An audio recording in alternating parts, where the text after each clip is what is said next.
G'day guys, this is Jackson Milan, the Wealth Mentor, and we're here for another episode of the Enjoy the Journey podcast. Now, this podcast episode is a little bit different today, and it's going to take a little bit of a different change of pace. And this is going to be the final episode of this series before we revamp and relaunch this series, over the course of the next few weeks. Now, this final episode is going to be around productivity tech that is going to allow you to grow and scale your business. And this is not something that we are super up on in our business. However, I think it's extremely important that all of us as entrepreneurs are enabled by technology to be able to work smarter and be able to better engage with our clients, with our team, and with other people that we have and hold relationships with in our business. Now, this episode, we're going to be covering off some new cool tech that we've been using, a little bit around the journey that we've used tech through starting Aureus all the way through to now, and giving you some simple tips and traps from somebody who is not necessarily a tech head, but is willing to embrace technology and be able to build it into a common sense and straightforward workflow. Now, I'm all about productivity and efficiency in my business, so I want to ensure that any tool that I use are actually going to add value to me and are not going to detract from my workflow. Now, I'm going to let you in on a little bit of a secret. This entire podcast episode has been recorded from my Apple Watch. And this is my new piece of kit, and I'm going to be reviewing it and giving some commentary on the experience of using this and how we can really change the way that we think about utilizing technology when it comes to being able to create content specifically in your service business. So a little bit of background, guys. We started Aureus coming on 3 years ago now. So we started Aureus in 2017 in November. And when we started the business, we decided that we wanted to create some values in the business that allowed us the freedom and flexibility to ensure that we created a really great working environment. Now, one of the non-negotiables for us was ensuring that we could work from anywhere.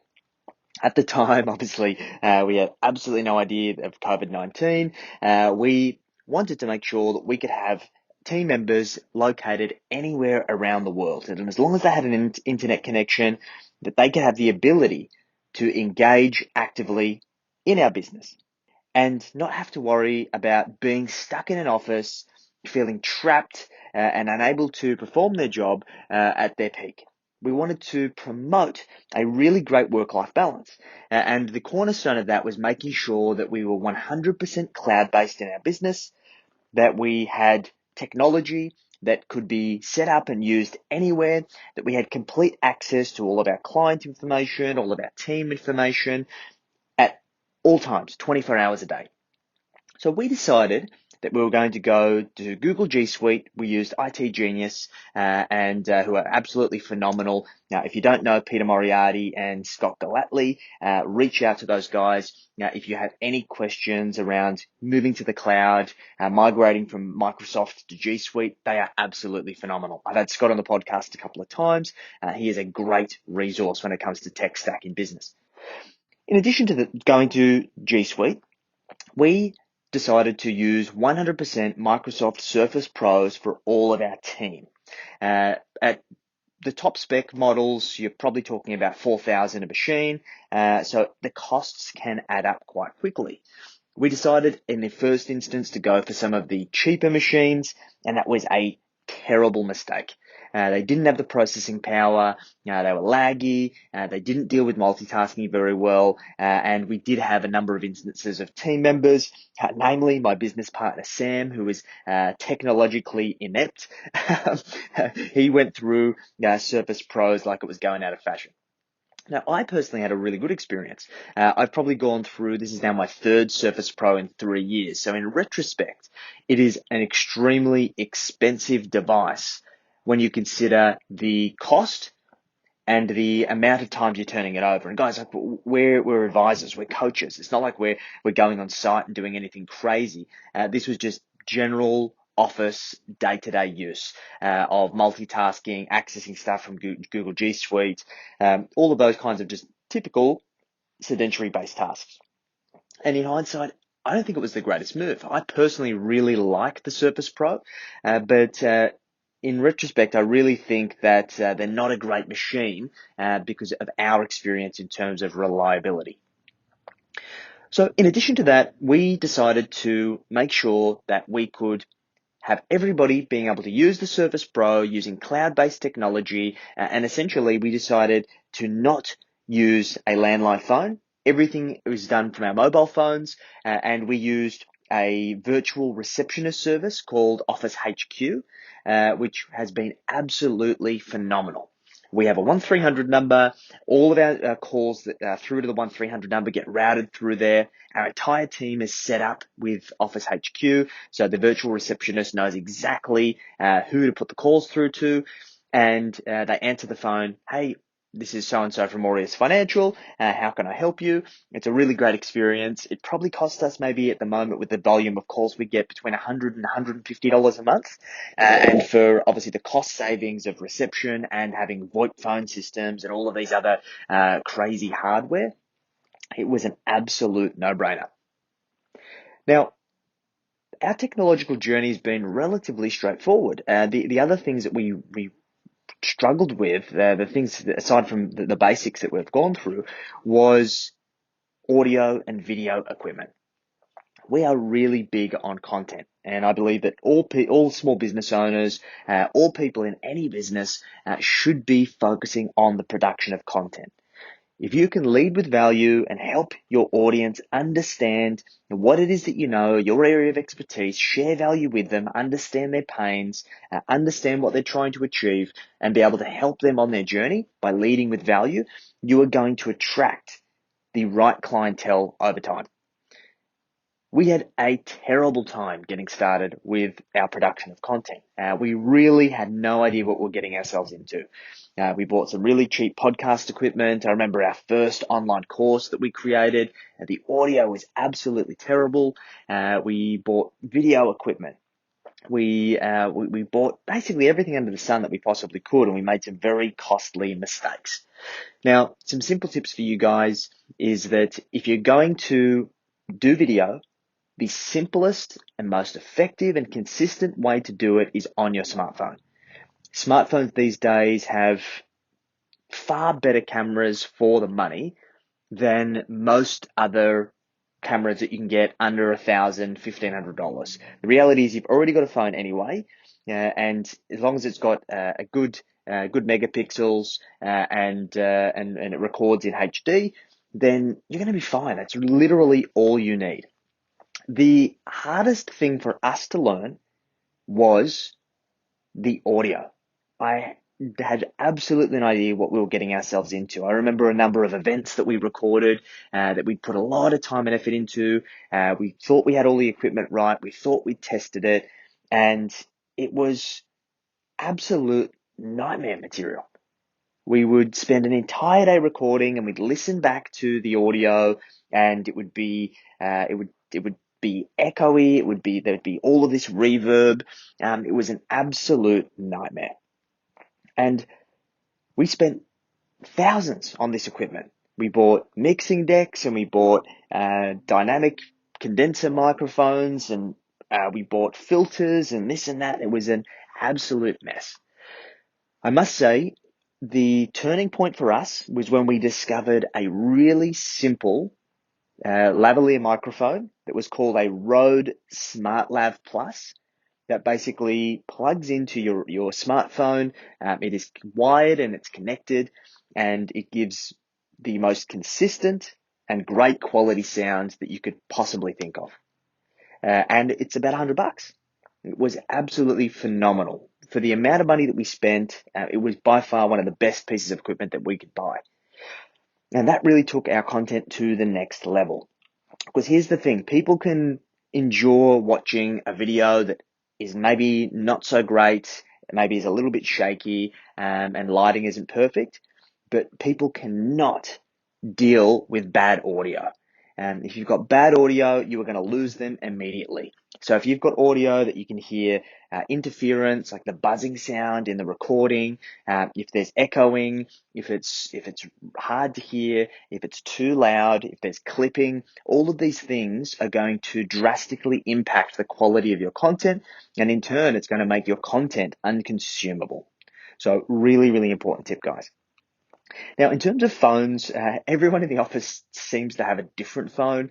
I've been on Google for probably the last 2 or 3 years, Google Pixel, and my business partner Sam's been on Apple and with the iPhone. One of our colleagues, Sal, is a Samsung Galaxy user. So it's very much a mixed bag. Now, we have found that for all of those phones, the Google suite of apps has been fantastic. Being able to use Gmail, being able to use the Google Calendar, being able to use Keep Notes, all of these things using Google Drive has meant that across all of our devices, we're all completely connected and have never had any issues in that respect. There's been a handful of instances over the course of probably less than a handful. I reckon it's only been 2 or 3 instances over the course of the last 3 years where the Gmail servers have actually gone down and we have not been able to use our emails for a period of time. And I think for many of you dinosaurs who might be listening to this that still use kind of IMAP or SMTP style email servers, you've got a server in the office, all of this old school technology. Honestly, do yourself a favor, move to the cloud. Your fears around the internet going down and not being able to access your stuff is in this day and age irrational. The cost benefit associated with it, the speed, the whole idea of not having to use terminal server to kind of remote access your on-site server and files, and also even the security is just not even a consideration anymore. It's an asymmetrical risk versus return, in my opinion. I remember in a business that I used to work in that had this huge server that was in its own room with air conditioning. And I remember trying to work off site, and it was an absolute nightmare. I just couldn't even imagine doing that again. And for any of you who are still in that boat, maybe fearful, sitting on the fence about it, take the leap because you really won't look back.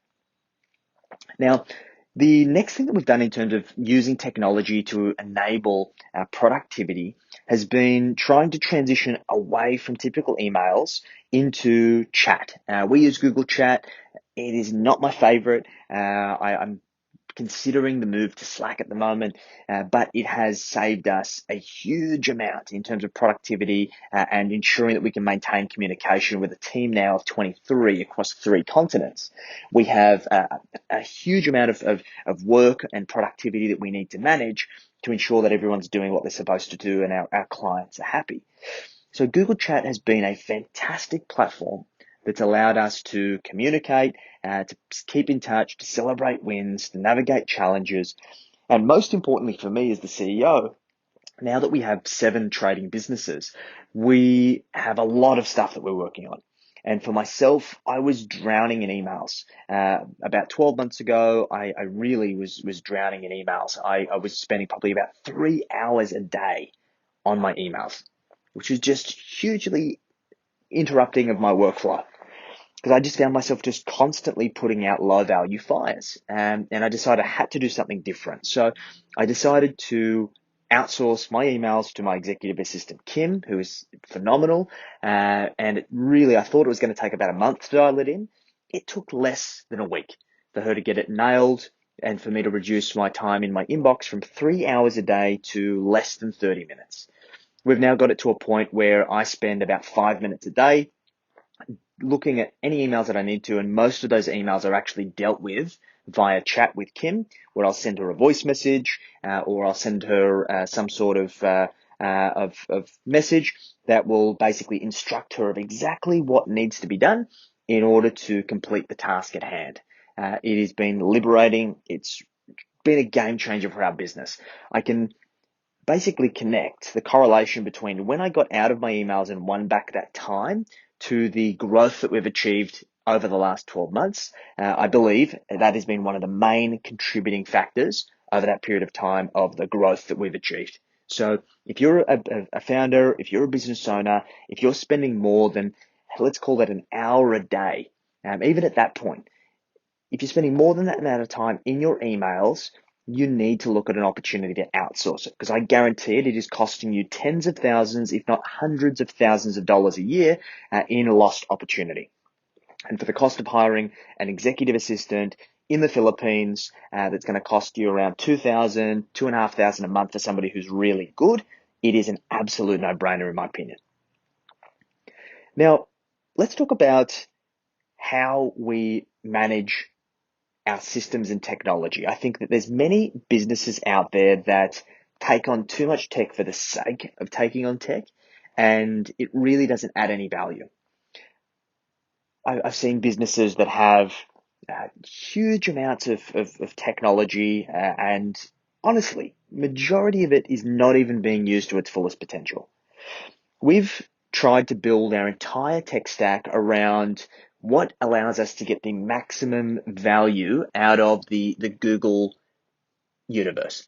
Basically, of all of the apps that Google offer, Gmail, Google Calendar, Google Chat, Google Drive, Google Sheets, Google Docs, Google Forms, all of these tools we have tried to utilize in order to extract as much value out of them using the tech stack that we have available. And essentially, you really need two devices, really. You need a tablet laptop convertible, in my opinion. I feel that for the mobility, for the ability to be able to move around, to be able to have something that works in the office, but also when you're on the road or going to see clients, and just has that dynamic ability for you to be able to use it as a laptop, and also have some sort of pen or pencil functionality for you to be able to draw, to be able to mark things up, to be able to edit seamlessly. Having some sort of device that is a tablet laptop convertible, whether that be the Surface Pro. I've probably talked you guys out of that. I honestly feel it is a phenomenal device. I found it to be fantastic for me. And the fact that I've got my Surface, I've got the trackpad, I've got the Surface Pro mouse, and I've got the Surface Pro pen. I can unplug it. I can take it anywhere. I've basically got all day battery. When I come home or I go to the office, I plug it into the Surface dock, where I get two extra screens. I've got my Stream Deck. I've got my Elgato lights all set up. It basically all connects in, and it's just been a fantastic setup for me, even though from a longevity standpoint, I don't think that they stack up that great. I think the next thing you need a great phone that's a decent size. I'm actually really confused about this new push to these fold-up smaller phones. I think that your phone should be an extension of your workflow. I mean, it should give you the ability to action things extremely quickly without having to go back to your laptop or your computer, because the reality is most of us carry our phone around in our pocket the entire day, irrespective of where we are. So having something that is a decent size. So I had the Google Pixel. I didn't have the XL. I think that's too big. It still needs to fit in your pocket. And now I've got the iPhone Pro, 11 Pro. Having something that's a decent size gives the ability to actually utilize it for work, even though it's not as productive as a laptop or a full-size computer. It does give you enough flexibility to be able to do enough, whether it's sending an email, jumping on social media, posting something on there, going into Google Drive and sharing a document with somebody, checking your calendar, whatever it might be. It provides you with all of the functionality that you need. Anything smaller than that kind of standard iPhone size, I really think that you're doing yourself a disservice. Do you really need something that is the larger, like the XL? Probably not. Now, mainly because of the portability, and the fact is that if it's any larger, it's not going to fit in your pocket. Now, in addition to this, we've tried to implement some very simple software and solutions that allowed us to really maximize our productivity. A couple of those, which many of you should know about. The first one is Loom. Loom is absolutely fantastic, and it's been my now go-to in terms of responding to emails for quite a long while now. If I need to send a lengthy email, instead of spending 30 minutes sitting in there writing an email, because that would be my entire allotted time for the day for checking my emails. I would record a Loom video over the email, put the link in there, and then send it off. I've now got my executive assistant, Kim, doing the same thing for me because I'm trying to get her productive. So she's not spending 3 hours a day in my emails, and she's doing productive stuff for me as well. The other one is OneNote. OneNote for Surface has been fantastic. I basically use that in every single meeting now. It gives me the opportunity to write client notes, to be able to do illustrations for clients. If I'm doing group sessions, I have the opportunity to use OneNote to be able to illustrate whatever it is that I'm looking to do. Now, that was one of the main reasons why I went to Apple, because of Notability. I've got some good friends of mine, one of those being Taki Moore from Black Belt. He's finally convinced me of just the power of some of the tools that are only native to Apple and iOS, being Notability. That was one of the straws that broke the camel's back for me. On the phone myself, I find that there's a number of apps that I use that keep me very productive. One of them being Voxer. Voxer is a fantastic app for you to keep in touch with, whether it be team members, whether it be staff, whether it be strategic partners, clients. It's essentially a walkie-talkie app. And what I found is that for most people, they might not necessarily feel it's urgent enough to call you for something, but it might be urgent enough that they need to get in contact with you, but they don't want to send you an email.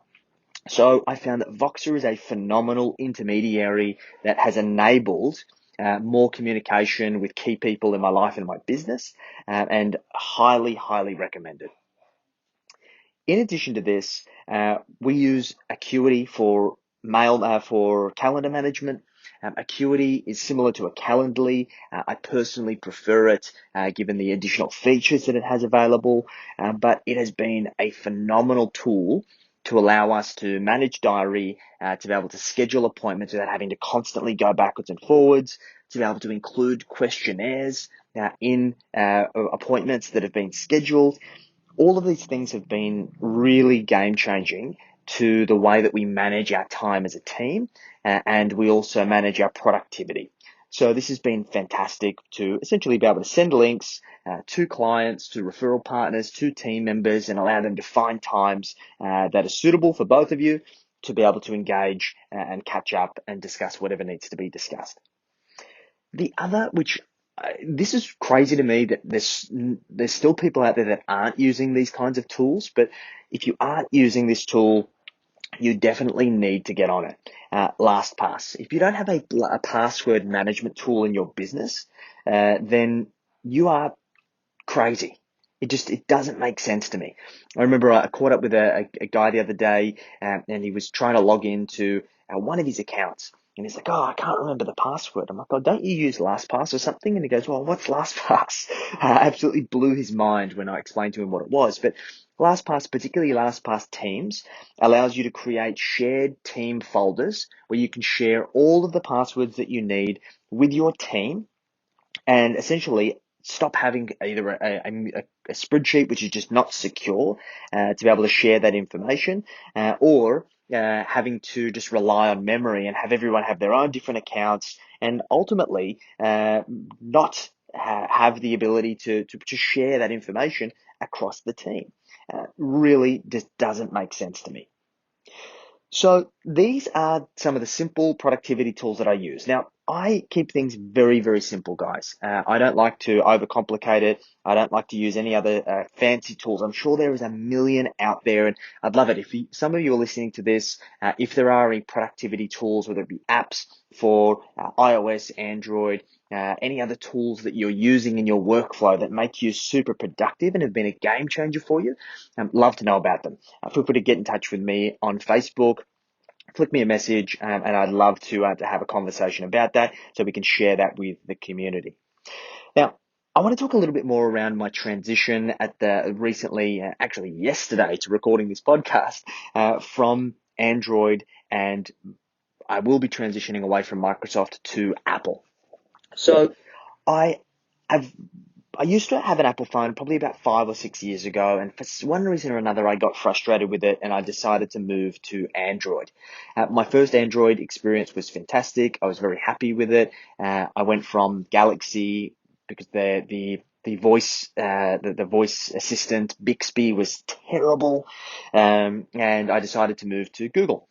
And the last Google phone that I had was pretty good. This one has not been great. The Google Assistant was terrible as well.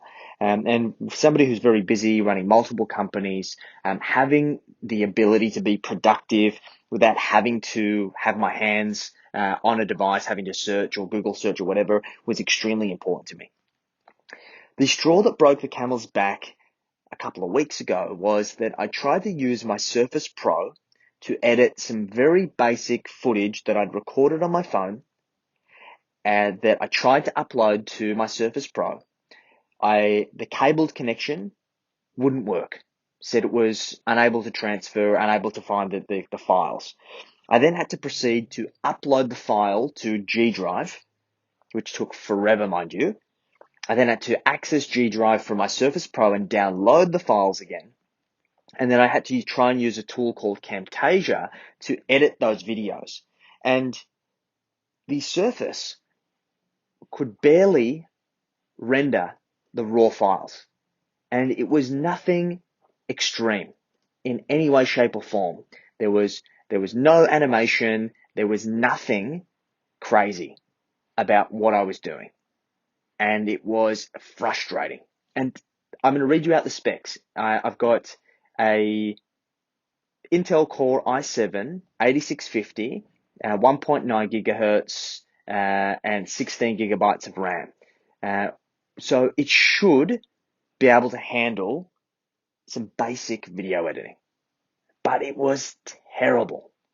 It couldn't run the video clean. I couldn't even edit the video, and I gave up.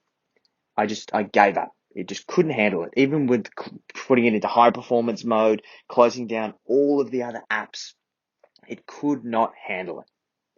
And it just pissed me off. For the amount of money that you spend on this device, it's less than 12 months old. It's probably about 12 months old now, I should say.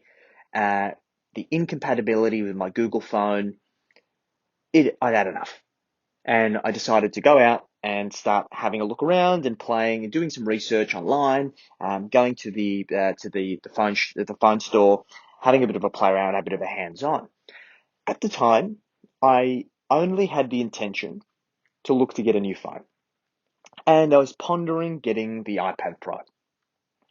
Now, when I did the research and I looked at the power between the iPad Pro, the iPhone 11 Pro, and the Apple Watch, I was blown away. Now, this is still in my first 24 hours of utilizing this kit. I've transferred all of my stuff from my old device, which was frustrating in itself, and I've immediately been able to pick up the new workflow of these new devices as if I'd been using them the entire time. The AirPods are comfortable. You could wear them all day. My only bugbear on that is that the battery life seems pretty terrible. I don't know if it's something that you shouldn't have to use them all day and you've got to put them back in the case to charge. That's a little bit annoying to me. The Apple Watch is fantastic. The functionality, the alerts, the ability to send emails or reply to Google Chat from voice from my watch, recording this podcast from my watch, and I'm very, very interested to hear the playback of the sound to compare the quality to previous episodes where I use a condenser microphone with a filter plugged straight into the computer using Audacity. The easy to use and just common sense touch functionality that is intuitive. The only thing that I'm still getting my head around is on Apple, you've got to pay for everything. And I'm a little bit trigger shy of jumping in and buying apps until I've done my research. Whereas on Android and Google, you can just dive straight in, and it kind of there's a whole lot less risk. So for all of these things combined, my intention is to test the iPad Pro as a secondary device so I can share it on my Zoom calls when I run group coaching, use it with Notability to be able to run all of my sessions, use my iPhone 7 Pro or iPhone 11 Pro for my new phone, and then the Apple Watch for essentially intermediary productivity to ensure that I've got access to my calendar. I can answer calls if need be. I can respond to messages very quickly. I can get alerts that are important to me. All of these things are a game changer. Now, the question that I've got so far is, oh, well, why didn't you also get the iMac Pro, the laptop? I'm not convinced yet. I actually believe that with the three devices that I've got already, the iPad Pro, the iPhone 11 Pro, and the Apple Watch, I actually feel that I can replace everything that I've got at the moment. With three devices, very simple, which is going to be even more compact. It's going to save me some money.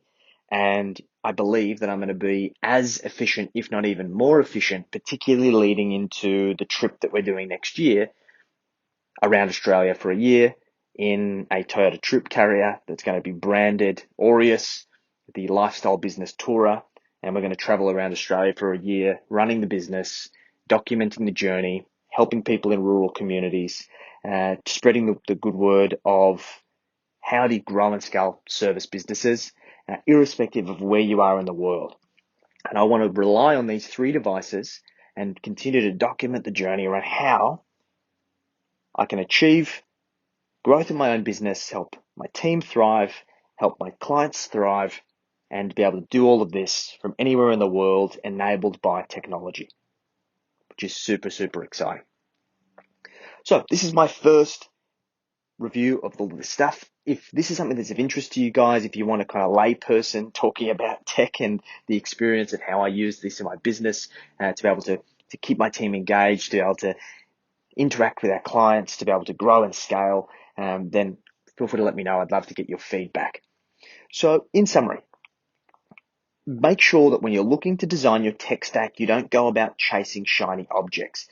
You should be looking to understand what it is that you're trying to achieve and have a core objective that you are trying to achieve before you go out and start buying everything under the sun. I think it's also then very important that you try and remain objective. And just because you are a fanboy or girl of a particular brand, you should not remain loyal to that brand to your own detriment, and you should be open-minded and willing to shift, even though it can sometimes be a little bit frustrating. For example, it took me about 8 hours last night to transfer everything from my Google Pixel onto my new iPhone, which was frustrating. It took an extremely long time. However, I got past that. The initial setup was a little bit frustrating, not the end of the world, and now it is infinitely better than what I had before. So let me know. What are you currently using? What is adding the most value to you in terms of your tech stack, whether it be hardware, software in your business? What has made the most difference when it's come to implementing technology into your workflow, into your business, into how you work with your clients to allow you to achieve your goals in business? It's been Jackson Milan, the Wealth Mentor for the Enjoy the Journey podcast, and looking forward to catching you guys for the next episode.